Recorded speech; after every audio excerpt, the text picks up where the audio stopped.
3 invités avec nous chaque soir pour décrypter les mouvements de la planète marché. Céline Picmal-Prade est avec nous, présidente de Picmal Houghton Investments. Bonsoir Céline. Bonsoir Grégoire. Merci d'être là. À vos côtés, Joachim Jean, le directeur de la gestion action de Monsartis. Bonsoir Joachim. Bonsoir Grégoire. Ravi de vous retrouver et ravi d'accueillir à mes côtés Grégoire Kounowski. Bonsoir Grégoire. Bonsoir. Vous êtes investment advisor chez Norman K.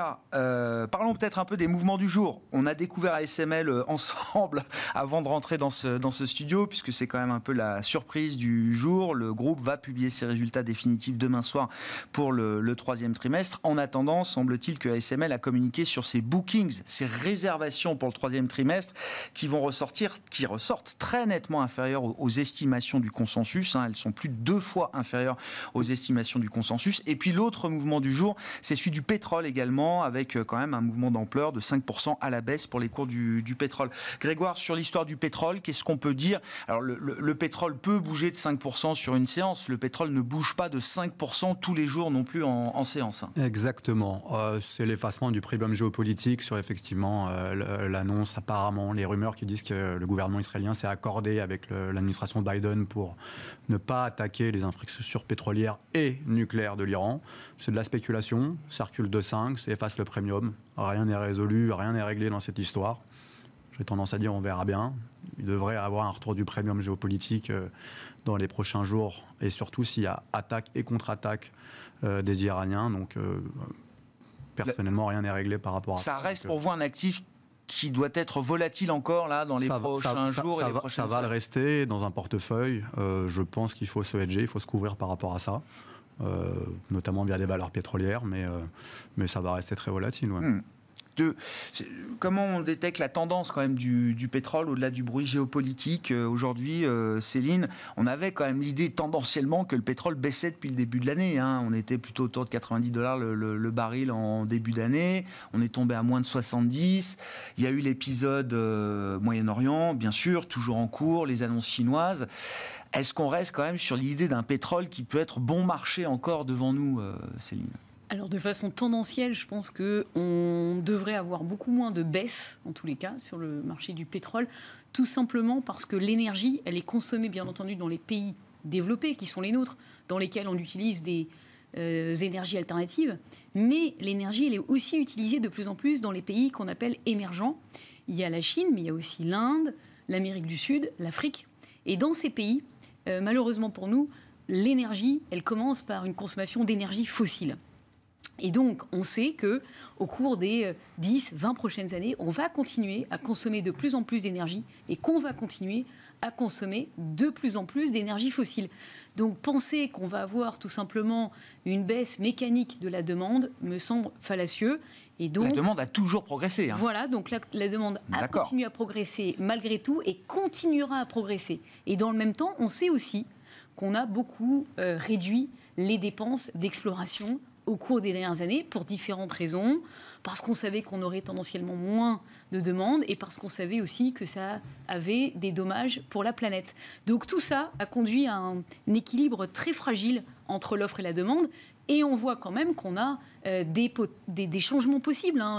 La Chine, qui peut potentiellement surprendre. Donc on n'attendait plus rien d'une partie du monde qui pèse quand même 20% du PIB mondial. Donc si jamais cette partie du monde se réveille, eh bien, ça peut quand même conduire à un rebond sur la demande qu'on n'attendait plus. Donc c'est pour ça que, en tous les cas, je ne jouerai pas la baisse du pétrole. Sur ces niveaux-là. Bon, si cette partie du monde se réveille, comme vous dites, on va y revenir, mais c'est un grand si ou c'est un petit si aujourd'hui quand on parle de la Chine? Cette partie du monde se réveille. Oui, cette partie du monde se réveille. C'est même plus un si pour vous. D'accord. C'est même pas un si, voilà. Ok. Sur le pétrole, qu'est-ce qu'on peut dire? Ça reste quand même un actif clé que tout le monde observe et suit sur les marchés, entre le bruit et la tendance. Qu'est-ce que vous dites, Joachim? Et j'entends l'idée d'une demande croissante, notamment à travers les émergents. En même temps, je vois aussi des pays comme la Chine qui sont capables d'aller assez vite sur des sujets d'électrification, de leur transport, de leur mobilité. C'est quand même un énorme marché de véhicules électrique aujourd'hui. Est-ce que ça commence à se voir aussi un peu dans la demande structurelle pour des produits fossiles issus du pétrole, par exemple? Oui, bien sûr. Je pense qu'après la période un peu euphorique qu'on a eue sur les annonces de mesures en Chine, aujourd'hui, c'est plus du pragmatisme qui vient en fait entrer en jeu et sur l'analyse de quelle pourrait être la relance au niveau de la demande chinoise. Il y a un point assez important, je pense, à noter et qui explique sans doute la récente tendance sur le pétrole, c'est qu'aujourd'hui, on voit que la Chine essaye de faire des efforts au niveau de l'immobilier, mais en fait, en termes de périodicité sur la relance dans l'immobilier, aujourd'hui, on a à peu près des inventaires qui s'exposent à peu près à 3 ans de logements invendus. Donc, en fait, on a du mal aujourd'hui à percevoir une reprise de la construction en Chine quand on voit qu'on a à peu près 3 ans d'inventaire à digérer. Et donc, c'est là peut-être aussi que, par rapport aux toutes dernières annonces, il y a peut-être des craintes sur la demande. Et puis, comme vous l'avez dit, Grégoire, au niveau de la transition écologique en Chine, on le voit de plus en plus. J'étais en Chine l'année dernière. En fait, c'est assez simple de repérer les nouveaux véhicules électriques puisqu'ils ont des plaques vertes par rapport aux plaques bleues traditionnelles chinoises. En fait, aujourd'hui, on voit qu'ils se vendent à peu près 30 à 40% de véhicules électriques. Et donc, effectivement, à terme, on pourrait penser qu'il y a une demande qui soit plus faible, notamment au niveau de l'essence pour les véhicules thermiques. Bon, on verra. Toujours un gros sujet, le pétrole. En tout cas, quand ça bouge vite et fort. Hein. C'est des actifs quand même qui sont souvent soumis à des mouvements assez costauds, assez massifs. Aujourd'hui, c'est une séance très négative pour les cours du pétrole. Ça emmène tout le secteur, et notamment Total Energy, qui nous plombe un peu en Europe. Sur la Chine, justement, l'idée de la relance chinoise, qu'est-ce que vous dites chez Normanka, Grégoire? Ça a commencé le 24 septembre. La liste des annonces n'est peut-être pas encore terminée ni définitive à ce stade, et ça semble être pris un peu différemment par les marchés que les annonces de package précédents. On est dubitatif, on est sceptique. Donc ça veut dire qu'en résumé, on est à l'écart du trade. Comme beaucoup, je pense ici, on était dans le trade sur les actions chinoises domestiques en début d'année, en anticipant le fait qu'ils devaient mettre un peu de bazooka pour relancer tout ça. Au bout d'un moment, on s'est enlevé du trade comme on capitule, quoi. C'est pas qu'on capitule, on l'a de manière indirecte via d'autres façons, mais en tout cas pas une exposition directe sur les H-shares, comme on appelle ça. Maintenant, on constate, on confesse qu'effectivement il se passe quelque chose. C'est extrêmement volatile. Les stocks chinois à Hong Kong ont rendu quasiment plus d'un tiers du rallye sur les dernières séances. On regarde, il n'y a rien d'annoncé définitivement, il y a beaucoup de spéculations, beaucoup d'annonces. On attendait des choses ce week-end, ils n'ont rien dit. Ils ont dit, la seule chose qu'on sait, c'est qu'ils veulent leur 5% de croissance. C'est plus politique qu'économique. Donc je pense qu'ils vont tout faire pour l'avoir. Maintenant, sur le reste, on est patient, on attend, on est exposé de manière indirecte via les sociétés du luxe en France, parce qu'on a des positions.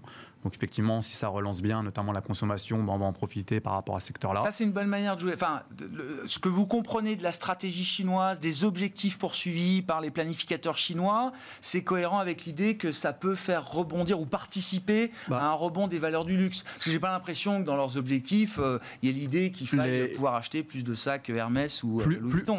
Plus que les annonces que tout le monde analyse, pour avoir des clients qui ont des intérêts économiques dans cette zone-là, nous, ce qu'on nous dit, c'est qu'il y a un gros problème lié à la consommation. Oui. On sait l'immobilier, on le sait, mais ça consomme moins ou quasiment plus. Donc pour le luxe, c'est quand même très problématique pour justifier des taux de croissance à 2 chiffres par rapport à ce secteur-là. Donc nous, on reste positionné sur le luxe, sur la plus belle de la classe qui est Hermès, pour citer que celle-là. Sur la Chine en direct, on reste sceptique. On n'est pas dans le jeu, on est sur la touche pour l'instant. Il n'y a rien qui nous incite à y aller. Donc, on reste sagement tapis dans l'ombre, comme on dit. On va attendre de voir un peu ce qui se passe, mais c'est de la pure spéculation. Donc, il y a beaucoup de maisons de gestion qui ont dit dernièrement qu'il faut y aller. Depuis, ça a perdu 15%. Est-ce que c'est le bon moment ? Moi, j'en suis pas sûr. Donc, nous, on reste à l'écart des actions chinoises en direct. Bon, de la spéculation ravivée même par les mesures qui ont été apportées, puisqu'il y a des opérations de liquidité, de facilité qui sont offertes aux brokers, aux entreprises pour racheter des actions sur le marché. Bon. Version un peu différente, Céline, j'imagine, puisque vous le disiez tout à l'heure, sans spoiler, cette partie-là du monde est en train de se réveiller, peut-être. C'est ça. Et j'ai coutume d'utiliser cette phrase de Templeton qui dit les marchés haussiers naissent dans le pessimisme, le scepticisme, le doute. Grandissent dans le scepticisme, mûrissent dans l'optimisme et meurent dans l'euphorie. Donc aujourd'hui, je suis convaincue pour avoir vécu... Alors j'ai vécu 2000, j'ai vécu 2008. Ouais. J'ai vécu donc l'euphorie de 2000 qui me rappelle énormément ce qui se passe aujourd'hui dans le secteur de la technologie. Et je ne suis pas tellement étonnée non plus de ce qui se passe maintenant sur SML. Mais j'ai aussi vécu 2008 et on a quand même connu un krach immobilier majeur aux États-Unis. On a vécu la faillite de Lehman. la mise en liquidation de Bear Stearns, c'était des moments quand même épiques pour les États-Unis. Et on a aussi vécu l'annonce d'un plan de relance qui s'appelait le TARP, dans un immense doute. C'est-à-dire que en 2008, il y avait une obsession sur le marché. À l'époque, justement, c'était la Chine et c'était les émergents. Et donc, on me demandait toute la journée, Céline, est-ce que tu as assez d'émergents ? Parce que j'espère surtout que tu n'as pas de ce truc qui s'appelle les États-Unis, parce que les États-Unis, c'est vraiment mort. Ils ont la débâcle sur l'immobilier. Oui, c'est dead money, quoi. C'était vraiment la cata. La cata, les États-Unis. Et donc, à l'époque, il aurait fallu investir massivement sur les États-Unis. Et on a coutume de dire aussi sur les marchés financiers, il faut suivre l'argent. Et aujourd'hui, on a quand même une banque centrale, qui est la Banque centrale de Chine, qui nous dit, écoutez les amis, maintenant c'est c'est porte ouverte, quoi qu'il en coûte. C'est un whatever it takes moment. Comme ce qu'avait fait Draghi en 2011. D'accord. Donc ils nous disent quoi qu'il en coûte. Alors voilà, on leur demande des détails, ils disent juste quoi qu'il en coûte, on le fera. Comme disait Grégoire à l'instant, de toute façon, il nous faut 5. Donc on fera ce qu'il faut. On va sortir le chéquier. Comme l'a fait. Et là, cette fois, c'est solide, c'est sérieux cette fois. Donc mais de toute façon, les Chinois, ils sont pas tellement.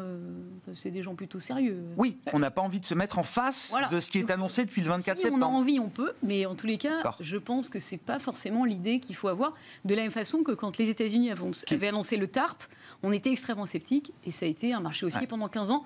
Donc je pense qu'aujourd'hui, la Chine offre 3 choses.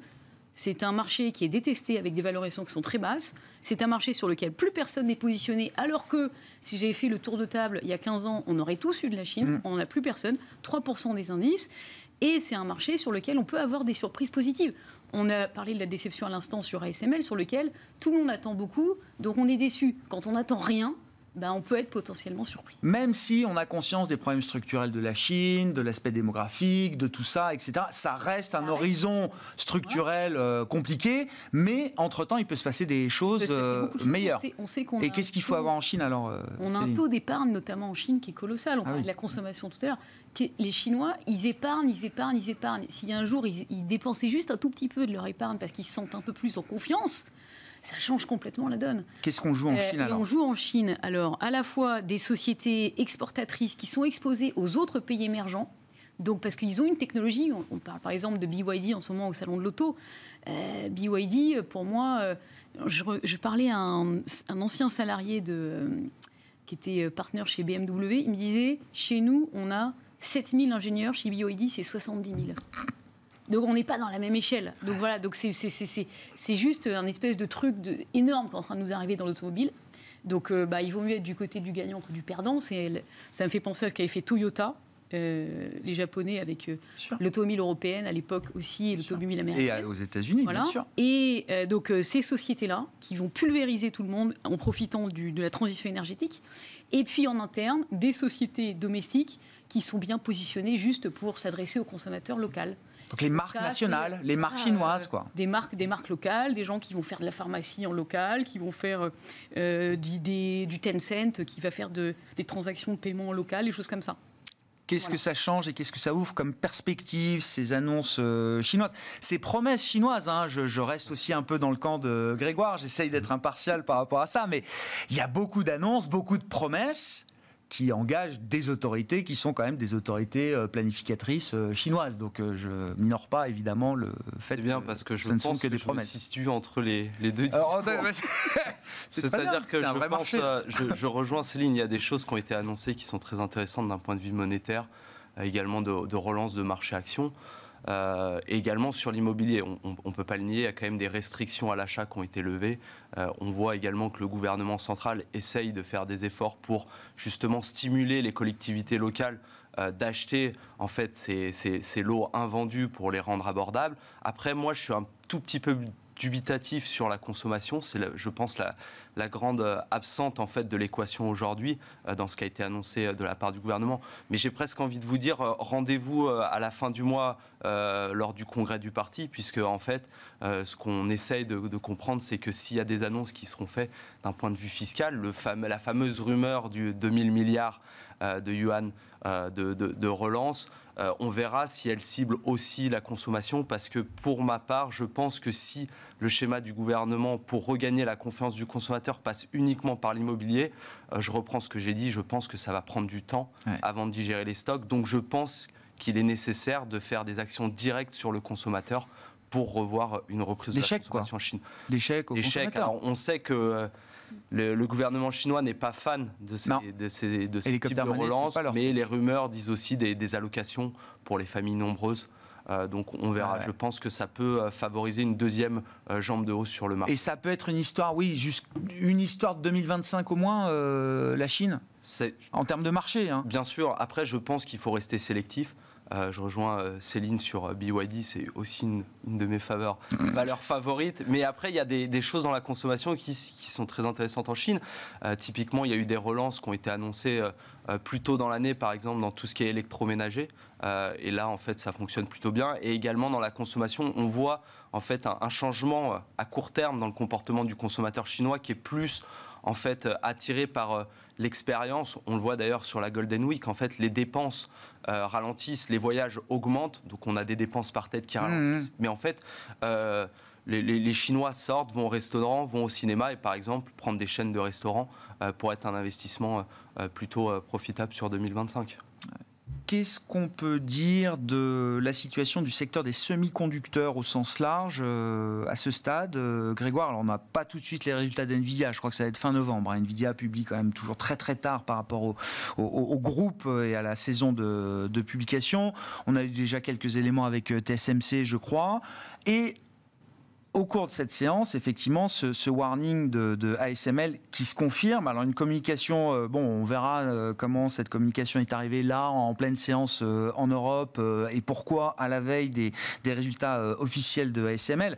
Je comprends, d'après les informations qui parviennent, que ASML a communiqué sur ses réservations pour le troisième trimestre, encore une fois, et que le niveau de réservation en valeur est plus de 2 fois inférieur aux attentes, que NVIDIA, évidemment, coupe sa guidance pour ses ventes 2025, ça crée quand même tout de suite un choc sur le marché, avec une baisse de 10-15% du... On a tous vécu ça en début, effectivement, on a tous été pris de court, donc c'est très surprenant qu'ils annoncent ça en plein milieu de séance. On verra pourquoi la communication est arrivée là, comme donc ça, maintenant, à 24 heures. Il faut avoir plus d'éléments. Mais c'est une communication officielle de ce point de vue-là. La baisse est réelle, donc ça va impacter les indices, ça va impacter les investisseurs derrière, donc ça c'est une certitude. Pas un énorme fan du secteur des semi-conducteurs. Je pense qu'il faut absolument en avoir parce que sans ça, vous ne faites pas de la rallye de Sané, notamment sur les US, sans parler forcément d'NVIDIA et même les autres. Donc c'est quelque chose qu'il faut avoir dans un portefeuille. Il y a un gros problème de valorisation. Parce que ça devient cher pour certaines. Alors pas forcément Nvidia, paradoxalement, parce que c'est tellement une machine à cash que quand on regarde les PE, etc., c'est plutôt justifié. Mais il faut être méfiant. Mais c'est vrai que c'est un secteur, si on ne l'a pas cette année, on se coupe. Enfin, si on n'a pas Nvidia, en tout cas. Pas que. Ouais. Vous avez du Broadcom, vous en avez d'autres dans le secteur qui ont très très très bien marché. ASML, là, ils font leur 16 warning. Alors c'est surtout le SOX américain qui a bien marché. Ouais. On est toujours. C'est normal parce que les semis en Europe, les semis français, c'est très automobile. Donc très automobile, ça se passe très mal. Donc mécaniquement, ça se passe pas bien non plus. Donc effectivement, vaut mieux les avoir aux US. Mais c'est un secteur, on peut difficilement y couper. J'ai tendance à dire. Maintenant, c'est une vraie question et je serais ravi d'entendre ce que vous allez dire pour l'année prochaine parce que c'est quand même un gros souci de valorisation au bout d'un moment. Donc nous, on reste positionné dessus. Je pense qu'il faut en avoir. Il ne faut pas avoir que ça. Preuve en est ce qui se passe sur ASML aujourd'hui. À voir. Mais plus de conviction sur ça que sur la Chine en tout cas. C'est intéressant parce que la dernière publication d'NVIDIA au cœur du mois d'août, les chiffres paraissaient quand même encore en première lecture assez spectaculaires, extraordinaires, démentiels. La réaction de marché, je m'en souviens très bien, avait été assez timorée, voire négative sur le stock NVIDIA, montrant que même des résultats exceptionnels ne suffisaient plus à nourrir et alimenter le marché. Là, pour le coup, ASML, c'est une vraie vraie mauvaise nouvelle qui prend le marché tout de suite à revers. Hein. Mais il faut prendre des pincettes parce qu'il faudrait savoir la raison. Est-ce que c'est les bannes politiques du gouvernement irlandais? Est-ce que c'est l'annonce des US? Non, mais l'écart entre l'estimé, les attentes sur les réservations et la réalité, effectivement, est très très important. Donc il y a aussi ce contexte géopolitique autour des semi-conducteurs et l'idée d'une séparation Chine et États-Unis. Enfin, tous ces facteurs-là jouent dans cette industrie. Quel est le signal que ça vous renvoie, Céline? Ça me dit qu'effectivement, ça confirme, parce que comme vous le disiez à l'instant, on a quand même une première alerte en juillet. C'est-à-dire qu'on a eu des résultats d'Apple qui sont tombés, les résultats de Nvidia, et on a vu que pour la première fois, on avait un marché qui montait en juillet, août, septembre, sans qu'il soit tiré par les 7 magnifiques et par la technologie. On avait les 7 magnifiques et la technologie qui étaient en baisse sur le 3e trimestre, et pendant ce temps-là, le reste du marché qui continue à progresser, notamment des valeurs minières, des valeurs qui s'étaient tirées par le marché de l'or, ou des valeurs dans la pharmacie, d'autres valeurs qui montaient. Des utilities, de la santé, etc. D'autres valeurs qui progressaient. Le marché chinois dont on parlait à l'instant, donc des marchés émergents, dans un contexte où le Nasdaq baissait. Et ça, c'est la première fois qu'on le vivait depuis très longtemps. Donc c'était une première alerte. Mais ce qui est intéressant, c'est qu'effectivement, on parlait tout à l'heure du marché chinois sur lequel on a la valo avec nous, les attentes qui sont faibles et de la poudre sèche. À l'inverse, le problème auquel on est confronté, c'est ce qu'évoquait Grégoire à l'instant, c'est que de l'autre côté, on a effectivement des entreprises de qualité exceptionnelle. Ça, tout le monde en convient. Nvidia, Alphabet, Meta sont des qualités d'une très grande qualité. Mais ces sociétés, elles sont tellement reconnues qu'elles sont détenues par tout le monde. Donc la poudre sèche, elle est inexistante. C'est-à-dire qu'il n'y a pas tellement de nouvelles personnes qui vont les acheter.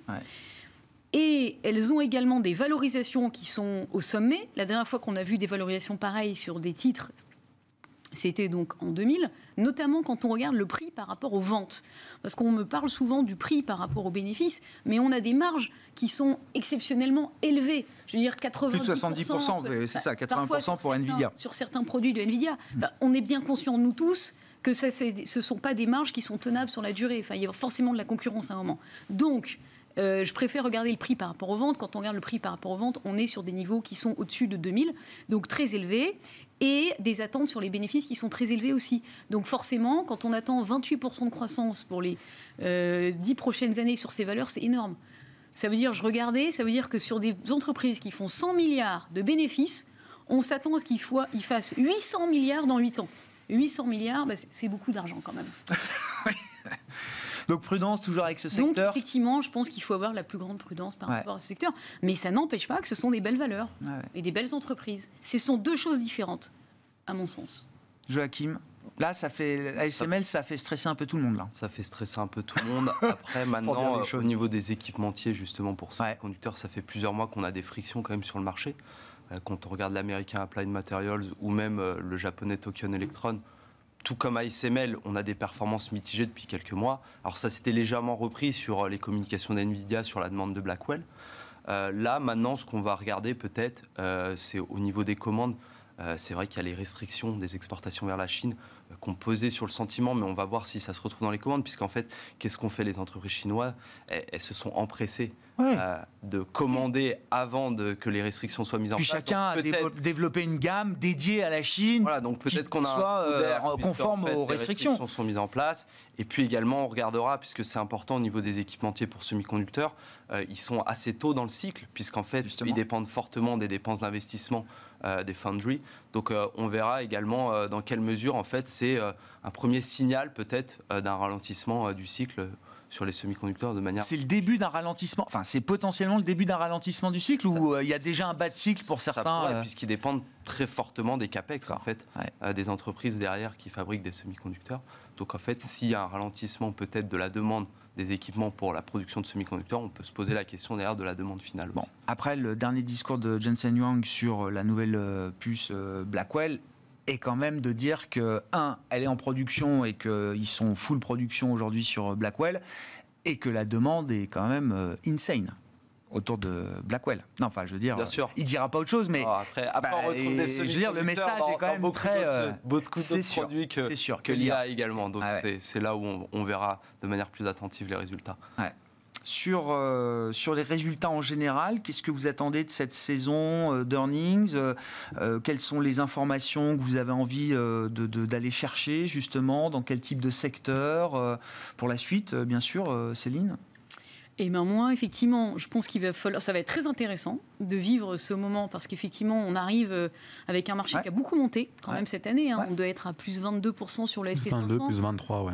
46e plus haut historique pour le S&P 500 cette année. Voilà, quand on regarde pareil, la poudre sèche ou l'optimisme des investisseurs, on a rarement été aussi haut.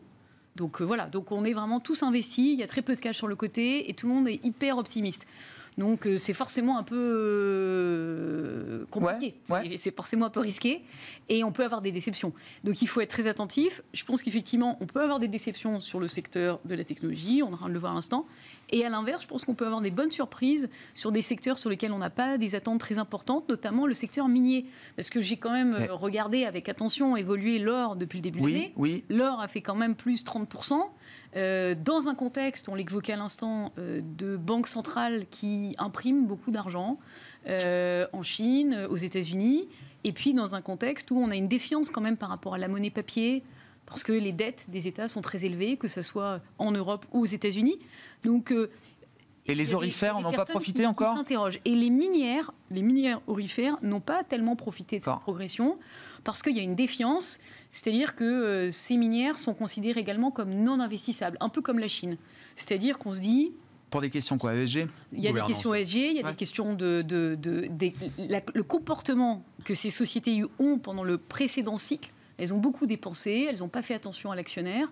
Et donc, on est persuadé que c'est vraiment les pires des entreprises à détenir, alors qu'il y a une augmentation massive de la génération de cash, des bénéfices qui vont être colossaux, parce que forcément, il y a du levier très important dans ces entreprises, parce que vos coûts ne vont pas augmenter au même rythme que les revenus. Donc, on risque d'avoir des surprises très positives. Donc ça m'intéresse plus. Et puis, je le disais à l'instant, je pense que du côté des pays émergents, et plus particulièrement de la Chine, je pense qu'on peut avoir des surprises positives. Dans cette saison de résultats, Joachim, qu'est-ce que vous avez envie de suivre plus spécifiquement? Deux choses, peut-être la Chine, puisque en fait, même si on a eu des annonces qui ont été faites fin septembre, je pense que le troisième trimestre ne va pas être très bon au vu des dernières statistiques économiques qui sont sorties. Et puis moi, mon marché un peu de prédilection, c'est le Japon. Et donc là, on va suivre attentivement tout l'impact que peut avoir la volatilité du yen sur les publications de résultats, puisque c'est un élément extrêmement important. Le yen a porté le marché japonais depuis 18 mois. C'est réaffermi, c'est déprécié à nouveau. Et quand on est manager japonais exportateur, quand on gravite sur une volatilité comme ça, ça devient beaucoup plus compliqué pour guider le marché. Donc, à voir dans quelle mesure on aura un impact sur les publications de résultats japonais. C'est toujours plus la volatilité du yen, retrouvée notamment depuis cet été, depuis la hausse de taux de la Banque du Japon, et puis après un mouvement de rebaisse du yen depuis la baisse de taux de la Réserve fédérale. C'est plus la volatilité qui risque d'avoir un impact que le niveau du yen et de la parité de l'arienne. C'est compliqué parce que, en fait, quand on est PDG d'une entreprise exportatrice japonaise, on va faire nos guidance pour l'année avec peut-être 50%, 60% des ventes en dehors du Japon. On doit définir une hypothèse pour le yen en amont de ce qu'on va vivre au cours de l'année. On le revoit en fait tout au long de l'année, à chaque trimestre, en fonction de l'évolution du yen. Et en fait, quand on y a un yen qui évolue de manière très volatile, c'est très compliqué pour eux du coup de définir le bon niveau de calibrage, et c'est là où parfois il y a des déceptions, puisqu'en fait on a des PDG d'entreprises qui revoient à la baisse leur guidance parce que le yen s'est apprécié. Qu'est-ce qui peut réduire la volatilité du yen à ce stade? Alors aujourd'hui, nous, à notre sens, à court moyen terme, on a une divergence assez forte de politique monétaire entre la BOJ, la Fed et la BCE, donc qui est plutôt en faveur d'une appréciation du yen. Maintenant, on voit, il y a une volatilité très forte, puisqu'en fait, sur les statistiques économiques américaines, le yen est extrêmement volatile, puisque dans le coup, on se pose des questions en fait, sur la rapidité de cette divergence-là. Du coup, le marché est très attentif à toutes les statistiques économiques, et le yen aujourd'hui est extrêmement volatile suite à ces annonces-là. Sur le cycle de baisse de taux, comment vous voyez les choses se développer partant de l'état actuel, une Fed qui est rentrée dans le jeu avec un 50 points de base qui restera dans les mémoires, une BCE finalement qui semble prête à enquiller une troisième baisse de taux consécutive. Est-ce que c'est un cycle qui va apparaître assez synchrone, ou est-ce qu'il y a des risques de divergence très forts, tant dans le rythme que dans les points d'arrivée des taux directeurs des banques centrales aujourd'hui? Alors je mets la BOJ à part. pour le coup. Je pense que ça va être assez synchrone avec une BCE qui va plus faire, à mon avis, que la Fed, parce que malheureusement pour nous, ça se détériore beaucoup plus vite la macro en zone euro qu'aux US. Il y a quelque chose, moi je suis quand même très étonné, on parle des earnings, on parle de tout ça, personne ne parle de l'élection politique qui arrive aux États-Unis, que ce soit nous côté client, que ce soit nous côté partenaire, mais j'ai l'impression que ça va passer comme une lettre à la poste, qu'importe ce qui se passe. Moi, je pense qu'il y a un risque. Ouais. D'ailleurs, je serais très curieux de savoir ce que vous pensez. Mais un risque de quoi? Que ce soit un vrai bouleversement dans le régime de marché, pour la macro 2025? Pas du tout, parce que pour nous, que ce soit l'un ou l'autre, ils sont pro-marché, ils vont creuser le déficit, ils sont pro-marché. Le vrai risque pour nous, c'est que Trump perde sur 10, 20 000 voix et qu'ils contestent, qu'ils ne reconnaissent pas et que ça fasse ce qui s'est passé à l'époque et que ça mette de la volatilité. Et vu qu'on part de très haut, pour le coup, prise de profit, si en plus on rajoute des earnings qui sont moins bons sur les techs, ça peut connaître une fin d'année un peu difficile. Alors, je pense que ça va bien se passer, mais je suis quand même assez surpris que personne n'en parle. Pour vous, c'est le risque sur la capacité même des États-Unis à délivrer un résultat incontesté de l'élection présidentielle? Non, parce que les institutions sont fortes, on va l'avoir, mais il va le contester. S'il le perd sur un swing state à 15 000 voix, j'ai n'importe quoi, la Pennsylvanie par exemple, il l'a déjà fait, donc ce ne serait pas étonnant qu'il le refasse, avec les conséquences, c'est un pays qui est tellement clivé avec les conséquences qu'on a connues. Donc volatilité, donc potentiellement moins investissable, on prend des profits et on passe de moins 23 à peut-être, je dis n'importe quoi, à plus 15. Mais c'est vrai que nous, on a beaucoup de clients qui nous interrogent là-dessus et il y a très peu de gens qui en parlent. Comme si c'était quasiment un non-event ou un zéro risque. Moi, je sais pas ce que vous en pensez. Le marché, moi, je suis assez surpris sur ça. Bon, alors après, on n'en parle pas, on en parle quand même un peu, mais peu, dans les discours des grandes maisons de gestion, tout le monde dit on est très très positif sur les US. Nous, on l'est très positif sur les US, mais c'est vrai que ça peut faire un peu derrière la machine, peut-être à très court terme, mais il peut y avoir un hic. Pour revenir à votre question de base, nous, on reste très positif sur l'obligataire. Les taux vont baisser, peut-être probablement moins vite aux US parce que ça tient mieux. On reste encore dans un paradis obligataire, là. D'ailleurs, en euros, on le voit, ça va être beaucoup plus difficile d'avoir des portefeuilles avec notre 5% de rendement sur le senior investment grade. Ça a beaucoup baissé, donc il faut aller du côté des hybrides. Aux US, il y a des choses à faire. Je pense qu'il faut mettre de la duration, mais ça va baisser parce que ça soit chez nous ou même en Angleterre, c'est pas très bon quand même ce qui se passe d'un point de vue macroéconomie. Je vous parle pas des problèmes de budget, etc. Mais le risque de l'élection américaine, moi je suis curieux de savoir comment vous le jouez chez vous. Ou pas. Est-ce qu'il faut le jouer si c'est pour quelques jours de perturbation autour de la publication d'un résultat? Est-ce que ça fait une tendance derrière? C'est une vraie question. Exact. Céline? Non, moi je suis tout à fait d'accord avec Grégoire. Je trouve que c'est le nitty-gritty dont personne ne parle. Et effectivement, il y a un tel engouement pour les actions américaines que plus personne n'ose en parler, alors qu'effectivement, c'est un peu l'éléphant dans la pièce. Et que quoi qu'il arrive, il faut écouter ce que disent les deux candidats. Ils ont dit, quoi qu'il arrive, nous, on fera des chèques. Donc on va dépenser. Donc ça veut dire que quand même, il va se poser à un moment une question sur le dollar. Et cette question-là, pour l'instant, personne ne se la pose parce qu'on a l'impression qu'on ne veut tellement pas regarder ce qui se passe et on est tellement obsessionnel de nos problèmes en Europe ou la grande défiance vis-à-vis de l'Asie qu'on préfère pas tellement se poser de questions et on reste le nez dans le guidon en se disant les États-Unis, c'est l'endroit où ça va aller bien. Et le reste du monde, c'est vraiment l'endroit où ça va. Mais il y a un risque de rupture, le mot est fort, mais il y a un risque vraiment de rebalancement fort autour de cette élection américaine et de ses conséquences. Quand vous regardez les marchés actions, on a des cycles qui sont de 10 à 15 ans de surperformance des États-Unis, puis de sous-performance des États-Unis. On a un cycle, comme je le disais à l'instant, qui a commencé en 2008, de surperformance des États-Unis, qui dure depuis 15 ans. 15 ans, c'est extrêmement long. La dernière fois qu'on a dû avoir ça, c'était entre 87 et 2000. OK. Donc voilà. Et voilà. Et donc après, on a un autre cycle qui s'enclenche entre 2000 et 2008, où ce sont d'autres marchés qui surperforment parce que effectivement, vous avez eu trop d'argent qui s'est mis au même endroit. Donc du coup, on a des rendements qui sont plus faibles parce qu'il y a trop d'argent au même endroit justement. Et donc, c'est d'autres pierres qu'il faut retourner pour le prochain cycle. Et donc, effectivement, je pense qu'il est tout à fait possible qu'on soit en train de vivre un changement de leadership. La fin de l'exceptionnalisme américain, quoi.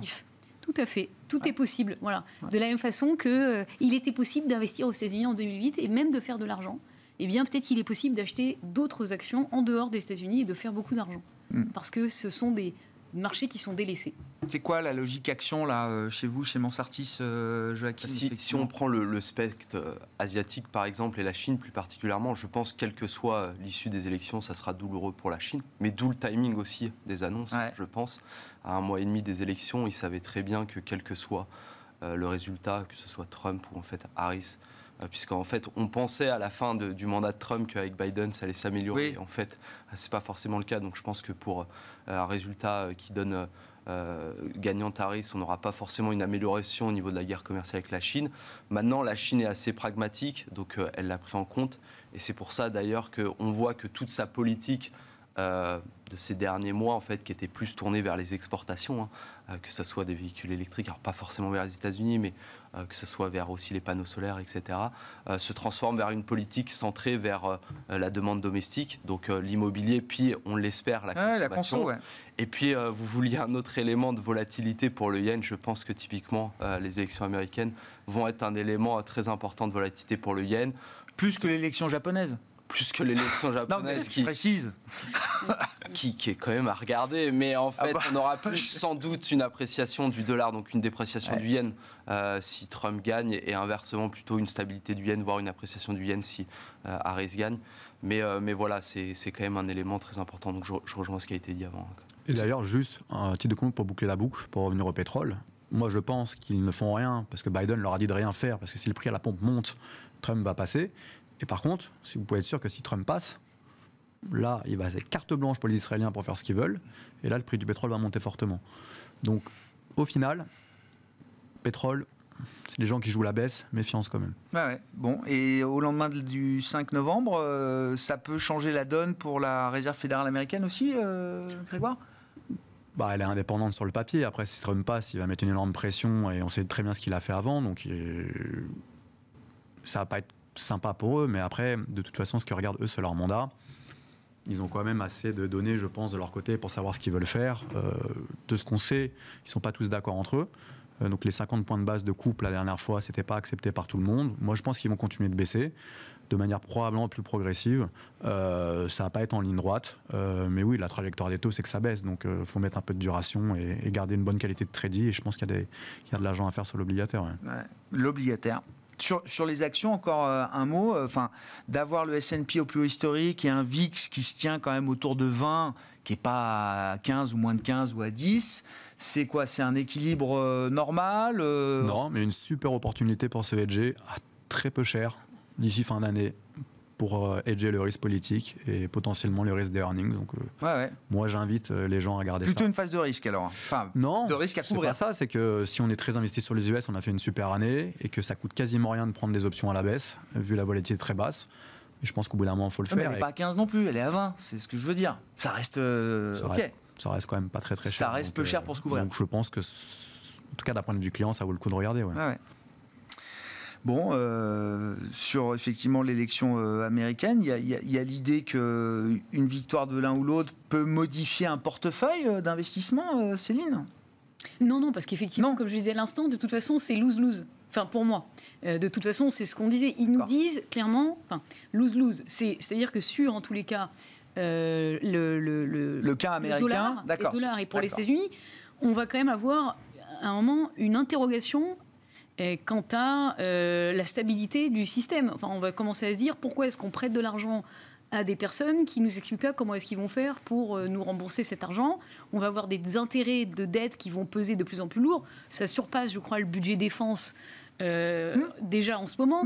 Donc il y a tout un questionnement, sachant qu'au même moment, qui finance cette dette? Ce sont les Chinois. Enfin, donc on a une énorme problématique qui va se poser. Et puis, d'un point de vue géopolitique, on va avoir beaucoup d'incertitudes parce que selon le choix du président, on peut effectivement avoir quand même la donne qui change avec le cas d'Israël, mais également le cas de l'Ukraine. Donc on va avoir des bouleversements politiques qui risquent d'être d'une ampleur importante. Mais tout ce qu'on sait, c'est que quoi qu'il arrive, on assiste quand même à un repli des États-Unis sur eux-mêmes. C'est l'isolationnisme est de retour. De l'autre côté, on sait aussi qu'on a quand même l'émergence d'un leadership technologique en dehors des États-Unis, notamment en raison de ces mesures de rétorsion. Et l'Europe, vous la mettez où dans cette affaire en matière d'investissement? Non, mais je sais que c'est jamais très loin. Sexy, hein, mais... Non, l'Europe. Mais effectivement, il faut regarder les dossiers au cas par cas, comme toujours. Parce que vous avez, on parlait de Total tout à l'heure, quand même un leadership exceptionnel chez Total, avec une stratégie qui est très intéressante, notamment avec le développement sur le renouvelable, un retour sur investissement qui est au-dessus de tous ses pairs dans le monde. Donc, c'est des dossiers qui sont toujours intéressants sur des séances de baisse comme aujourd'hui. Et puis, on a également des entreprises comme Michelin, en France, qui sont très bien gérées et qui vont tirer leur épingle du jeu dans un monde où on aura quand même besoin de pneus, notamment pour les voitures électriques qu'on évoquait tout à l'heure. Donc, il y a des choses à regarder. Non, mais dans l'idée du rebalancement de flux des US vers le reste du monde, l'Europe peut en profiter un peu. On va avoir effectivement une situation de exsangue. On va être au milieu, entre deux feux, demain. Et donc, politiquement, ça risque d'être compliqué pour nous tous. Mais si on a des entreprises qui sont bien gérées avec un bon leadership, on pourra faire la différence. J'en suis convaincue. Merci à vous trois. On s'arrêtera sur cette note d'espoir. Merci Céline Piquemal-Prade, Piquemal Houghton Investment, Joachim Jean Mansartis et Grégoire Kounowski. Norman K étaient les invités de Planète Marché ce soir.